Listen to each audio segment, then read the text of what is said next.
valot ja varjot minussa kortit. Hyväksy itsesi kokonaisena.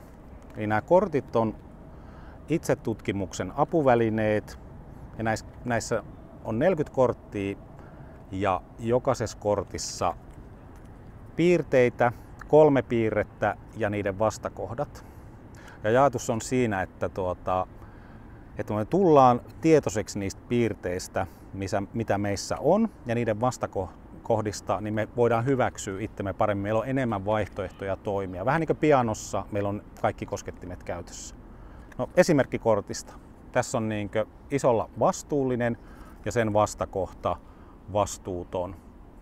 Ja sitten tämän vastuullisen yläpuolella on sen ikään kuin sellainen haitallinen puoli, ylivastuullisuus. Silloin kun me ollaan jumissa sen vastuullisuuden kanssa, niin meidän käytös voi muuttua. Että me ei voidaan vaan ottaa vastuuta ja meistä voi tulla ylivastuullisia. Sen sijaan kun me ymmärretään, että joskus välinpitämättömyys, eli tämmöinen vastuuttoman yksi merkitys, voi ollakin joissakin tilanteissa meille hirveän hyvä ja vapauttava.